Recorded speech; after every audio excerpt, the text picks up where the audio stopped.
It was a crisp autumn evening when Emily first laid eyes on the old wooden chest in her grandmother's attic. She had been helping to clear out the attic, a task that her grandmother had postponed for years. The chest was tucked away behind dusty boxes and old furniture.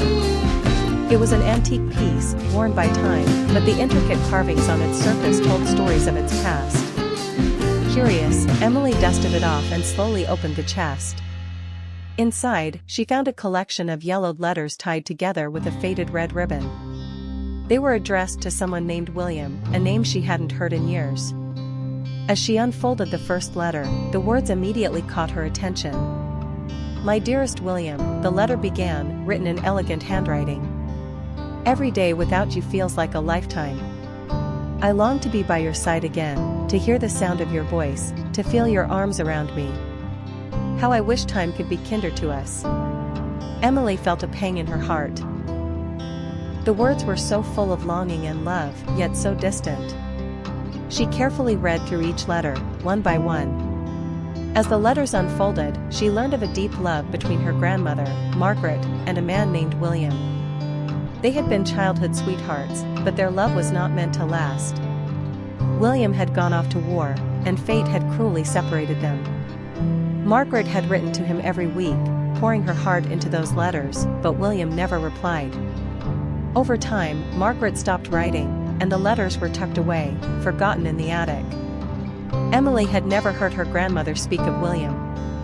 But now, she began to understand the quiet sadness that had always lingered in Margaret's eyes. Intrigued by the story, Emily decided to learn more. She visited her grandmother that weekend, holding the letters in her hands.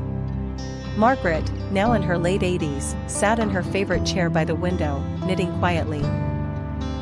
Emily approached her with the letters, her heart beating faster with every step. "Grandma, who was William?" Emily asked gently, sitting down beside her. Margaret's hands paused. Her eyes, once sharp and lively, seemed to soften as she looked at the letters. "Ah, William," she whispered, her voice filled with memories. "He was my first love. The one who stole my heart and never gave it back." Margaret then told Emily the story of how she had met William when she was just a young girl.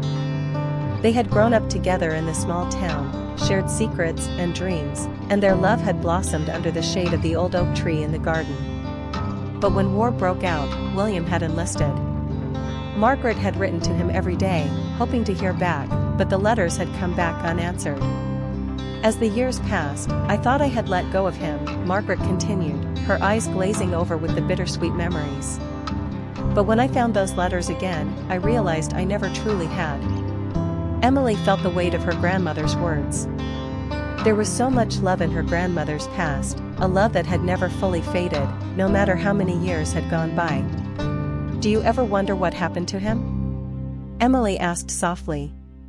Margaret smiled sadly. "I wonder every day. But some things are better left in the past, don't you think?" But Emily couldn't let go of the mystery. She spent the next few months researching, piecing together fragments of William's life from old records and letters. She discovered that William had indeed been a soldier, but he had never returned home from the war. There was no grave, no closure. He had simply vanished. One day, while visiting the local library, Emily found an old photograph of William. He was standing proudly in his uniform, smiling with the same bright eyes that had once captivated her grandmother. Emily felt a strange connection to him, even though they had never met. With a sense of determination, Emily decided to take one last trip to the small town where her grandmother and William had grown up. She stood in the middle of the old cemetery, surrounded by weathered tombstones. After hours of searching, she found what she was looking for, a simple, unmarked grave, tucked away in a corner of the cemetery. It was William's. The realization hit her like a wave.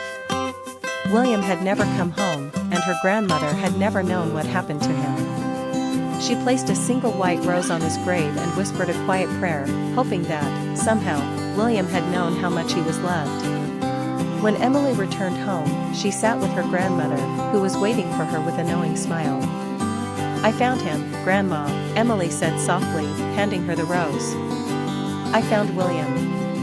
Tears welled up in Margaret's eyes as she took the flower, her fingers trembling.